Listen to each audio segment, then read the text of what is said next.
दोस्तों नमस्कार। मजदूर मोर्चा पर आपका स्वागत है। अब आज हम बात करना चाहेंगे हरियाणा की राजनीति को लेकर। विधानसभा के चुनाव बहुत दूर नहीं रह गए हैं। संभवतया दिवाली के आसपास, दशहरे के आसपास यानी कि अक्टूबर तक इनके होने की संभावना बनती है और इसके चलते सितंबर तक आचार संहिता लग जानी चाहिए। तो ले दे के महीना अगस्त का या कुछ दिन जुलाई के ही बचते हैं। तो बीते 10 साल में खट्टर ने या अब चंद महीनों में नायब सिंह सैनी ने या केंद्र के लेवल पर देखें तो मोदी ने तो जो कुछ किया है वो सारा देश और पूरा प्रदेश अच्छी तरह से जानता है। क्या सड़कों की हालत है, क्या स्कूलों की हालत है, क्या अस्पतालों की हालत है, क्या नौकरियों की हालत है। प्रदेश की कुल सैंक्शनड स्वीकृत नौकरियां, पद जो हैं 4 लाख हैं, जिनमें से अभी हमने पिछले साल आंकड़े पेश किए थे। प्रत्येक विभाग की कितनी हैं पोस्टें हैं और कितनी खाली हैं, उसके हिसाब से 2 लाख पोस्टें खाली थी। अब वो बढ़ के 2.25 लाख हो गई हैं। तो वहाँ पे खर्चा नहीं करना, लेकिन अब करने धरने को तो कुछ इन्होंने है नहीं, करना नहीं। अब आ गया चुनाव का वक्त।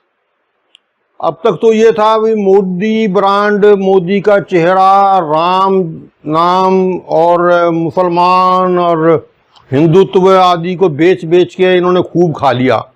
लेकिन अब इनको पता लग गया कि ये तो अब सिक्का चलने वाला है नहीं, सिक्का तो फेल हो गया। राम जी का सिक्का तो अयोध्या वालों ने फेल कर दिया और मोदी की खुद नैया डगमगा रही है। उनके मुंह में भी झाग आए हुए हैं बुरी तरह से। और इस बार मुझे नहीं लगता कि मोदी जी का चेहरा या मोदी जी का नाम या उनकी अगुवाई में हरियाणा का चुनाव लड़ने की कोई मूर्खता कोई भाजपा कर सकेगी, मुझे तो लगता नहीं। और खट्टर के तो पल्ले पहले भी कुछ नहीं था और अब भी कुछ नहीं है। नायब सिंह तो नाम से भी नायब हैं और वैसे भी नायब ही हैं। नायब का मतलब होता, नायब उर्दू का शब्द है, यानी कि असिस्टेंट कह लो या डिप्टी कह लो। जैसे तहसीलदार होता है, उसके नीचे एक नायब तहसीलदार होता है, तो वो नायब होता है। तो नायब सिंह तो खुद ही नायब है बेचारा। तो ले दे के इनके पल्ले कुछ है नहीं। लेकिन अब इन्होंने अपनी बिसात बिछानी शुरू कर दी है। बिसात में सबसे पहला इन्होंने जो जाल फेंका है, जिस तरह भेड़िया कबूतर पकड़ने के लिए, चिड़िया पकड़ने के लिए जाल फेंकता है, इन्होंने भी एक जाल फेंका है। सारे सरपंचों को भाई काबू करो। सरपंच जो हैं बड़ी अच्छी एक कड़ी है, चुनाव जीतने और हराने में अच्छा योगदान रहता है। पिछले दिनों जब खट्टर महोदय ने इनके रोजी रोटी, इनकी माल मलाई या जो भी इनके रास्ते लूट मार के थे वो बंद करने के लिए ई टेंडरिंग कर दी थी, यानी कि सरपंच अपनी तरफ से कोई ठेका, कोई सौदेबाजियां ये धंधा कर लेता था, उस पे मुंह पे उनके छिक्की लगा दी थी। और ई टेंडरिंग करेगा तो एक्शन एससी के लेवल पे ही सारे सौदे होंगे और माल मलाई सीधे मंत्री या सरकार तक ही पहुंच जाएगी। सरपंच टुकड़ टुकड़ देखता रहेगा। लेकिन अब नायब सिंह सैनी ने देख लिया कि ये तो बड़ा भारी काम पड़ जाएगा। उसने आते ही इनको कह दिया भाई 21 लाख तक के जो हैं वो ठेके सरपंच अपने आप कर लिया करेगा, बाकी इससे ऊपर का उसके बारे में कर लेंगे, ई ट्रेंडिंग वगैरह का करेंगे।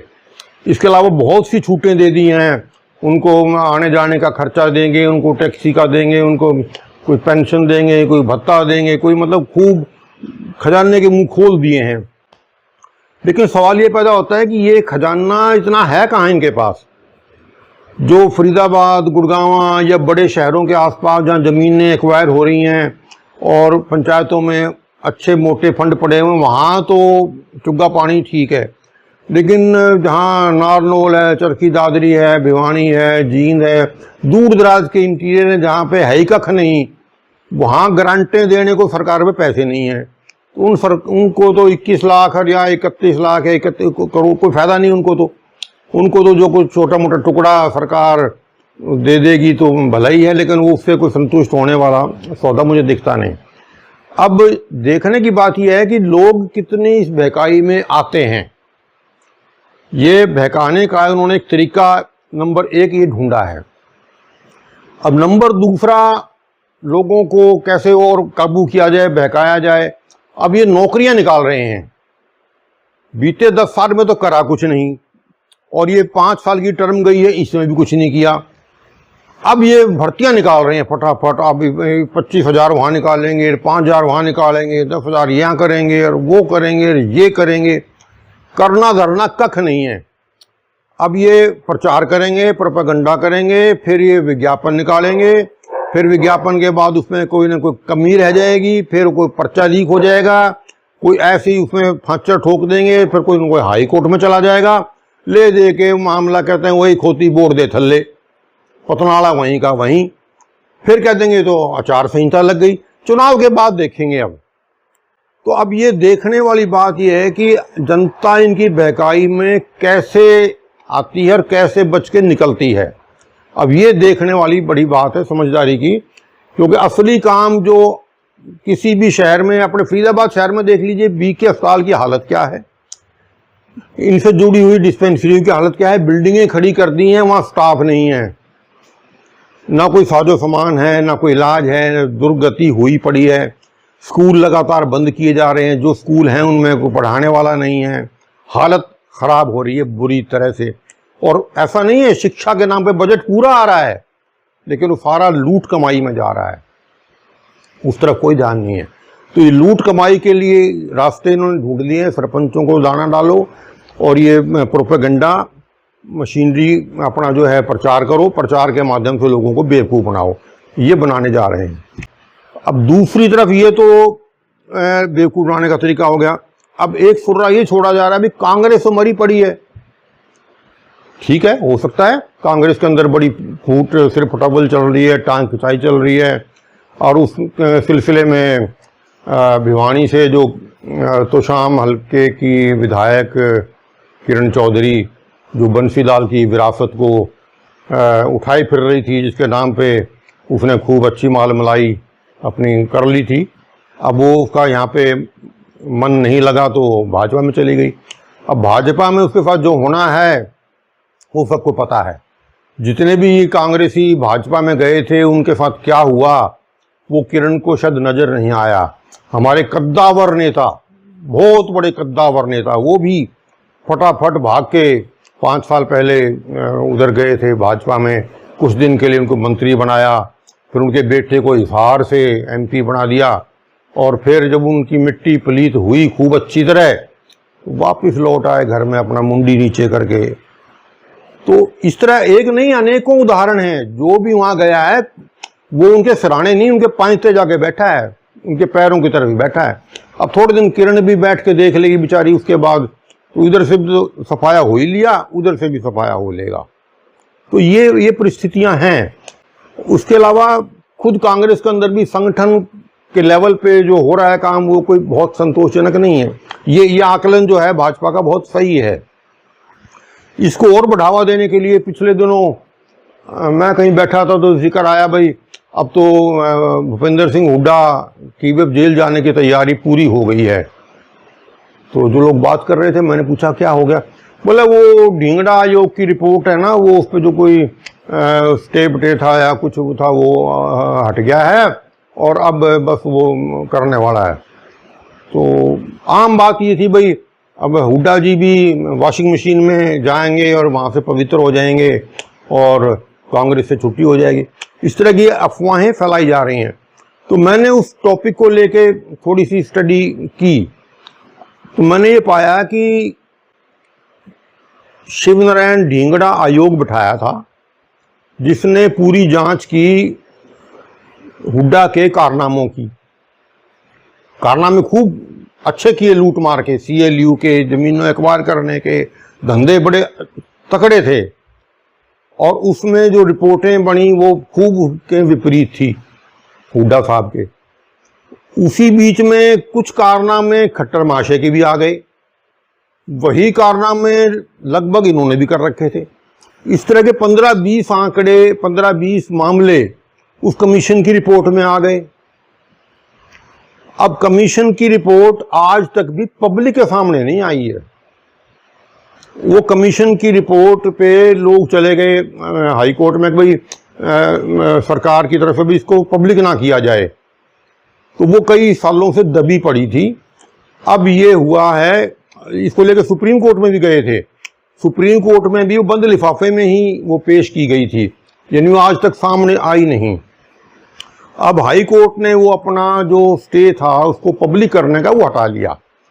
हटा लिए का मतलब ये है कि सरकार चाहे तो इसे पब्लिक कर दे, चाहे तो ना करे। तो अब सरकार तो नहीं कर रही पब्लिक, तो बैठी रहे। तो इसको लेके जो ऊहापोह की स्थिति थी और जो हुड्डा पे पूरा ये बना हुआ था का वह हुड्डा का आ गया वक्त, तो वो स्थिति नहीं है। इसके अलावा हुड्डा की और मोदी की दोस्ती बड़ी पक्की है, इसमें कोई दो राय नहीं है। और दोस्ती आजकल की नहीं है, दोस्ती 2004 से 2013-14 तक की है। मोदी जी गुजरात के मुख्यमंत्री थे, हुड्डा साहब हरियाणा के थे। अब मोदी साहब का तो लक्ष्य एक ही था, ये कॉरपोरेट, इनके अडानी अंबानी दो प्रिय इनके साथी, इनको बढ़ावा देना था। अब हुड्डा साहब को ये इनके पास जो जादू की छड़ी है वो है हरियाणा दिल्ली के 3 तरफ है, जो किसी भी राज्य को ये सुविधा उपलब्ध नहीं है, ये जिनको मिला हुआ है। भाई मैं इसको मेरे क्या नाम अडानी को भाई एडजस्ट करो, तुम्हारे यहाँ बिजली घर लगना है। ये अडानी अंबानी अनिल अंबानी को 2 ठेका। तो ये जो हमारा हिसार में एक गांव है खेदड़ का प्लांट, थर्मल प्लांट लगाने का ठेका जो है हुड्डा साहब ने अनिल अंबानी को दिया। अब अनिल अंबानी के बस का क्या है, वो थोड़ा कुछ बना ही नहीं सकता, उसे तो थोड़ी आता है। उसने तो ठेका ले लिया सैकड़ों हजारों करोड़ का, और शंघाई इलेक्ट्रिक कंपनी चाइना की उसको दे दिया, और उसको दे दिया अपनी माल मलाई हिस्सा पत्ती करके। वो जब भी हैंडओवर किया गया किसी भी दिन वो पूरा लोड ले ही नहीं सका, और आज भी नहीं ले रहा। वो नाम मात्र का है, वो खड़ा है, वो कोई खास उपयोगी नहीं, जितना उस पर खर्च कर दिया गया वो सारा मिट्टी है। लगभग यही स्थिति यमुनानगर और झाड़ली वाले की भी है। तो ये सारे ठेके मोदी जी ने अपने प्रिय अनिल अंबानी को दिलवाए। अब अडानी कैसे पीछे रहे? अडानी बिजली पैदा करता था, अब थर्मल प्लांट तो हरियाणा के चलने नहीं थे, तो बिजली अडानी से खरीदो। तो अडानी के द्वारा समझौता मुख्यमंत्री हुड्डा साहब के द्वारा हुआ, 20 साल का था या 30 साल का था, वो एग्जैक्ट तो मुझे याद नहीं आ रहा। वो समझौता हो गया और वो बिजली वहाँ से आ रही है। और ये सारे सौदे मुफ्त में तो हुआ नहीं करते। अब इसमें कोई ना तो देने वाला कहता कि मैंने ये दिया था, ना लेने वाला कहता मैंने ये लिया, लेकिन सबको पता है कि क्या लेन देन होता है। बीच में मोदी जी सौदा कराने वाले।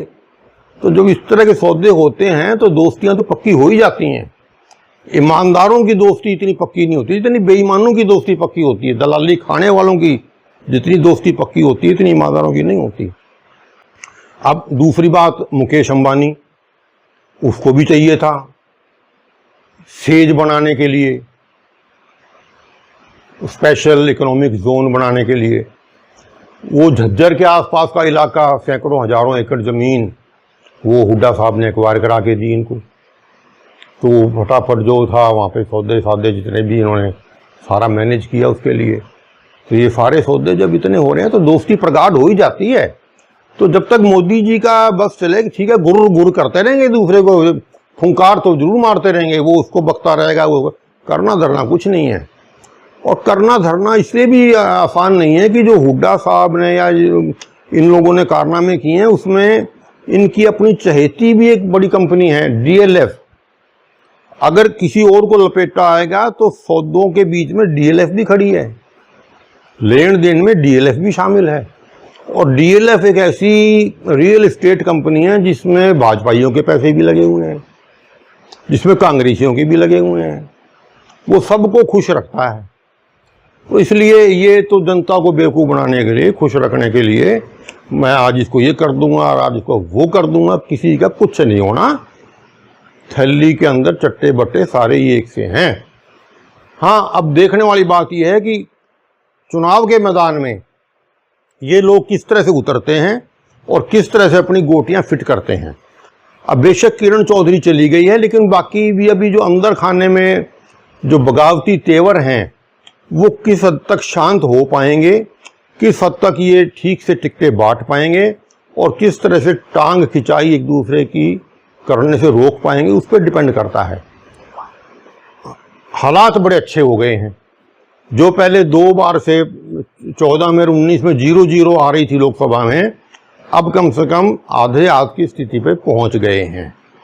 और अगर लोकसभा की सीटों को जीतने के हिसाब से अगर उनको विधानसभा में कन्वर्ट किया जाए तो भी कांग्रेस की स्थिति बहुत ही बेहतर है। करीब 50 सीटों के आसपास का इनका हिसाब किताब बनता है। तो वो कोई मतलब मुश्किल स्थिति तो नहीं है। और इसके बाद अब जो स्थिति दिन पे दिन भाजपा की गिरती जा रही है, जिसमें पूरा श्रेय मोदी जी को मैं देता हूँ। जिस तरह से वो भाजपा के लिए गड्ढा खोदते जा रहे हैं, रसातल की तरफ भाजपा को ले जा रहे हैं, वो बहुत ही अच्छा एक अच्छा अवसर कांग्रेस को प्रदान किया जा रहा है। अब ये देखना है कि कांग्रेस इस अवसर का फायदा किस तरह उठा पाती है। ये अब इनके सोचने की और देखने की बात है। इस सुनहरे अवसर का अगर अब भी फायदा नहीं उठा पाए तो फिर इनको दोबारा शायद मौका ना मिल पाए। धन्यवाद साथियों।